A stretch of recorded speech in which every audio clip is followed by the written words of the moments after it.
Grace is Thanksgiving, a product of Grace series. Understanding the Blessedness of Being Thankful. Written by Daniel Eremesele. Thankfulness is one of the keys that opens the door to the courts of heaven, where the throne of grace is established so that those in need can obtain mercy and find grace to help them in their time of need.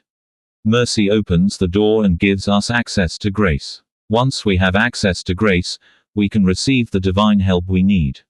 Thanksgiving is one of the simplest ways to enter God's presence because we may pray amiss, but we cannot genuinely praise God amiss. The psalmist, through his personal experiences with God, gave us insight into the divine courts of heaven where the throne of grace is located. Enter into his gates with thanksgiving, and into his courts with praise, be thankful unto him, and bless his name. Psalm 100:4. Grace is thanksgiving. It is a reflection on the sacred dance of gratitude and grace. At the very center of human experience, there exists a quiet truth that the noise of daily life often prevents us from acknowledging, the work of grace in our everyday lives. Grace and thanksgiving are not two separate rivers flowing towards different seas, they are one current, inseparable and self-sustaining. To receive grace is to be moved to gratitude, to offer thanks is to open oneself to grace. They are the inhale and exhale of the soul, the question and the answer spoken in the same breath. This is not merely a theological observation or a poetic expression. It is the architecture of a life well lived, the hidden geometry that gives shape to our deepest joys and carries us through our darkest valleys. Consider the word, grace, itself. It comes into English from the Latin word gratia, meaning favor, kindness, and pleasing quality. Gratia is related to gratis, which means thankful or pleasing. Even in its etymology, we discover the connection. Grace contains thanksgiving within it, and thanksgiving is born from grace. They are not merely sequential, they are deeply interconnected. The moment we recognize grace, whether it comes through an unexpected act of kindness from a stranger, the forgiveness of a loved one, or the simple miracle of awakening to another dawn, we are already responding with thanksgiving, even if no words pass our lips. The recognition itself becomes a prayer. Yet we live in an age that often mistakes gratitude for obligation and grace for entitlement. We are taught to say, thank you, as a social formality, a transaction of politeness, rather than as the spontaneous overflow of a heart that has been touched by something greater than itself. True thanksgiving is not a debt being repaid, it is a gift received and immediately offered back to the giver of life. It is like the widow's mite and the loaves and fishes, the miracle of abundance that begins with a willingness to acknowledge that everything we possess was first given to us by God. Grace does not merely demand thanksgiving, it creates it. When thanksgiving is genuine, it does not simply respond to grace, it multiplies it, sending it outward like ripples across a pond and returning praise to God, from whom all blessings flow. This writing is an invitation for us to sit with this mystery and allow it to settle into the bones and marrow of our daily lives. In the following pages, we will explore grace as the ground of our being, thanksgiving as the posture of our becoming, and the beautiful, sometimes painful, but always transformative space where the two meet. We will examine the ordinary moments in which grace hides in plain sight, the practices that cultivate a grateful heart, and the radical truth that a life of thanksgiving is not a life of denial but a life of profound, even defiant, abundance. Grace is not a reward for the worthy, it is a gift for the willing. Thanksgiving is not merely the response of the satisfied, it is the song of those who are spiritually awake. Grace as the ground of our being. Before we can speak of giving thanks, we must first understand what it is for which we are thankful. Grace, in its most expansive sense, is the unearned, unmerited, and often unrecognized benevolence that undergirds every moment of our existence. God is the source of all grace. Grace is the air we did not create filling our lungs, the sunlight we did not ignite warming our skin, and the love we did not manufacture sustaining our hearts. To call these things grace is not to deny the hard work of human hands or the complexity of natural processes. It is to recognize that even our capacity to work, understand, create, and love is itself a gift we did not give ourselves. Everything ultimately comes from God, the creator of all things. The philosopher Simone Weil wrote that attention is one of the rarest and purest forms of generosity. She understood that grace does not always come to us in dramatic flashes of lightning, although it sometimes can. More often, grace is like the steady rain that falls on the just and the unjust alike. It is the background melody of existence that we often notice only when it seems to stop. The grace of a healthy body becomes more visible during illness. The grace of companionship becomes clearer in loneliness. The grace of peace becomes more precious during conflict. This is why suffering, paradoxically, can become one of the most powerful teachers of grace, not because suffering itself is good, but because suffering strips away the illusion that we have complete control, that we are entirely self-sufficient, or that we have earned our place at God's table. There is an illustration told of a master who, when asked to explain the meaning of enlightenment, held up a cup of tea. The student was confused. "But, master," the student said, "it is only a cup of tea." The master smiled and asked, "Where did the cup come from?" The clay came from the earth and was shaped by hands that had learned from teachers. It was fired in a kiln built through the knowledge of those who came before. It was filled with water that fell as rain and heated by fire from wood that grew in a forest. And what about the tea? Its seeds were planted by farmers, nurtured by the sun and soil, picked by workers, dried, and transported across great distances. Your tongue can taste it, and your mind can recognize its flavor. Are these not also gifts? The cup of tea represents grace. The recognition of all that made it possible represents thanksgiving. The two belong together. However, as believers, our gratitude must go beyond creation to the Creator. We must acknowledge that God is the true source of our lives and everything we possess. Therefore, all glory, honor, and thanksgiving belong to Him alone. To live from the ground of grace is to recognize what some theologians describe as the reality of divine blessing. It is to see the world not merely as a place of scarcity and competition, where we must fight for our share, but also as a place of divine provision and collaboration, where our responsibility is to receive with open hands and faithfully pass the gift along. This does not mean ignoring injustice or pretending that suffering does not exist. Grace is not a blindfold. It is the conviction that, even amid brokenness, God is holding us, His love is carrying us, and His power is making a way where there appears to be no way. Grace is the ground that remains solid even when the earth beneath us seems to shake. Here is one of the deepest mysteries of grace: it is not dependent upon our awareness of it. The sun does not stop shining when we sleep. The heart does not stop beating when we forget to thank our Creator. God's grace continues to sustain us even when we fail to recognize it. Grace is not merely a transaction, it is an expression of our relationship with the source of our lives. It is the love that persists even when we turn away and the light that waits even when we close our eyes.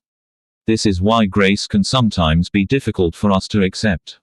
We are so accustomed to earning, deserving, achieving, and proving our worth that a gift freely given can feel almost dangerous. It challenges our self-reliance. It requires humility. It invites us into a place of vulnerability that our culture often teaches us to avoid at all costs. Yet it is precisely in this vulnerability that we discover our truest strength, our most authentic humanity, our deepest connection with one another, and our relationship with God, the source of all life. Thanksgiving as the posture of our becoming. If grace is the ground, thanksgiving is the posture we take upon it. Thanksgiving is not merely an emotion that washes over us when things go well, nor is it simply a ritual we perform out of habit or obligation. Genuine thanksgiving is a way of standing in the world with an awareness of who God is and all He has done for us. It is a posture of the heart that shapes how we see, how we move, and how we relate to God and our fellow human beings.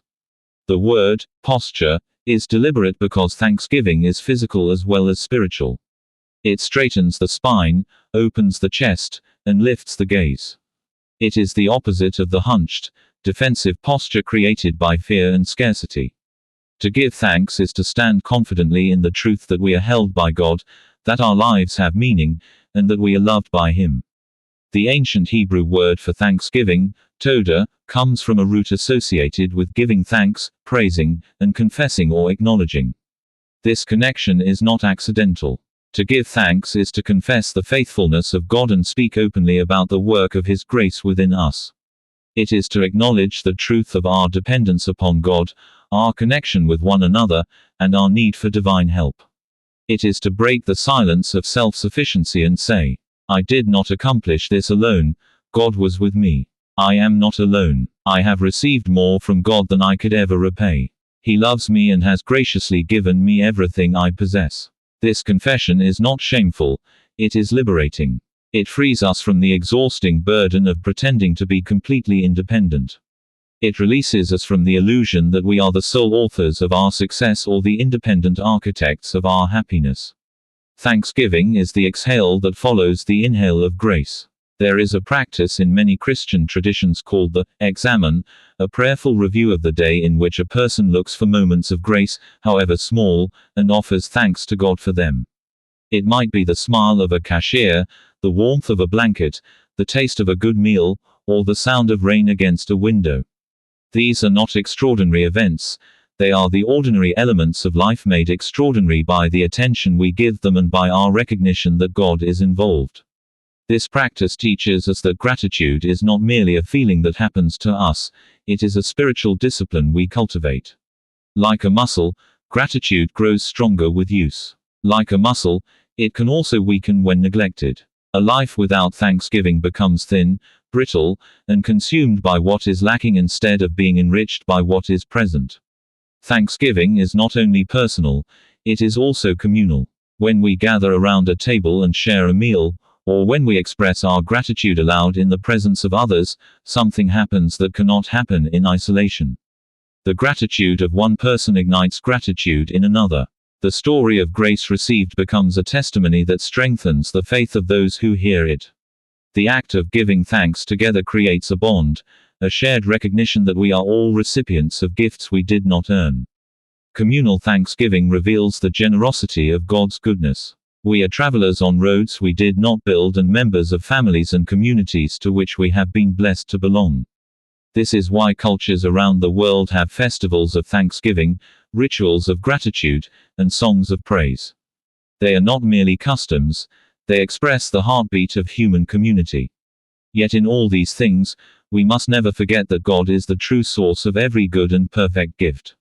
Nevertheless, thanksgiving can sometimes be difficult. There are days when the ground of grace feels like quicksand and God's gifts seem hidden beneath layers of grief, anxiety, disappointment, or despair. To give thanks during such moments does not mean denying the pain or placing an artificial smile over a broken heart. Rather, it means making a deliberate and sometimes defiant choice to search for the small flicker of light within the darkness. It means trusting that God's grace is still present even when we cannot feel it. It means believing that our story is not over even when the present chapter is painful. This is what believers in Christ may call sacred thanksgiving, the gratitude that persists not because life is easy, but because God's grace is deeper than our circumstances. It is the thanksgiving of Job, who continued to acknowledge God even in his suffering. It is the thanksgiving of the psalmist, who sang praise from the depths of distress. It is expressed by every parent who finds a reason to smile through tears, every survivor who chooses hope over bitterness, and every broken heart that dares to love again.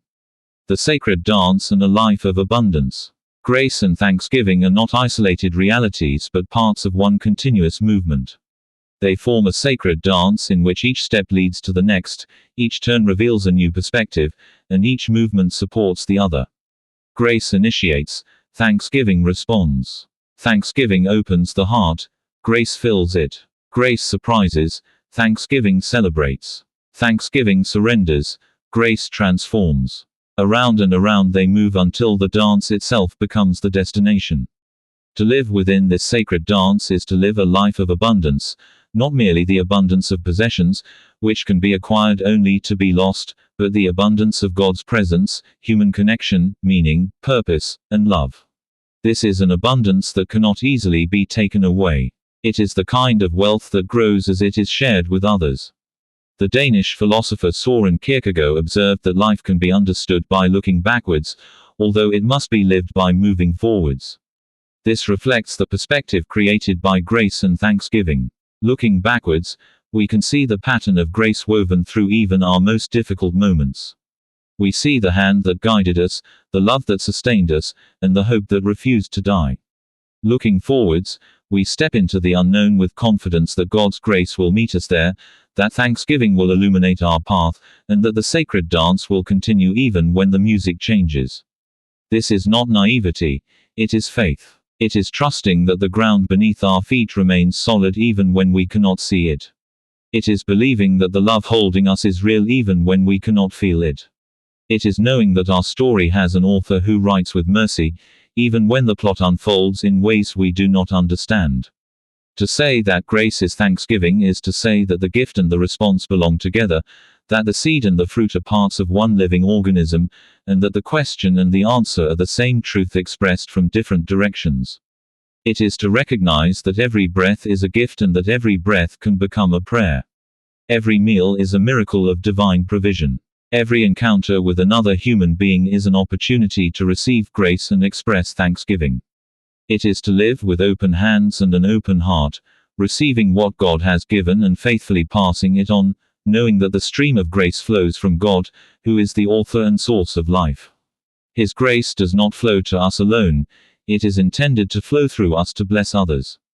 Therefore, let us be spiritually awake. Let us be attentive. Let us be grateful. Let us give thanks not merely because we are commanded to do so, nor only because gratitude benefits our mental and emotional health, nor simply because it makes us more pleasant to be around.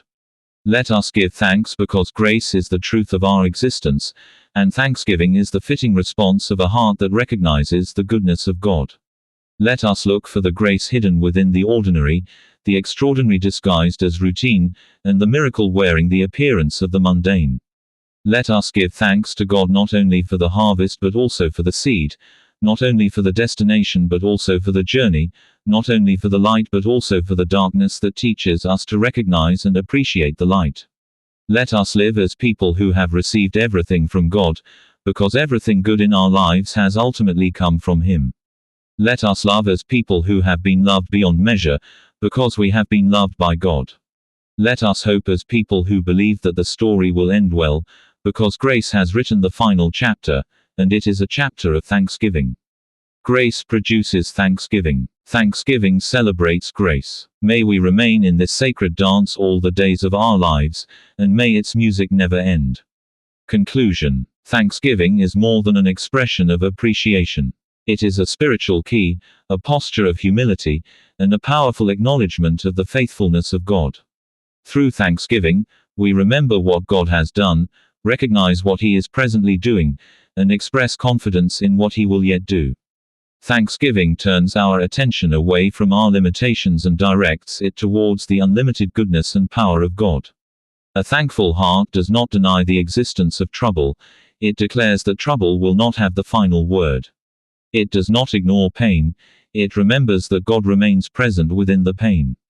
It does not pretend that every experience is pleasant, it trusts that God can work through every experience for His glory and our good. When we cultivate thanksgiving, our hearts become more sensitive to grace. We begin to notice blessings we previously overlooked, recognize answers to prayer that we once took for granted, and appreciate people whose contributions to our lives may have gone unnoticed. Thanksgiving changes our perspective before it changes our circumstances. It prepares our hearts to recognize and receive the help that comes from the throne of grace.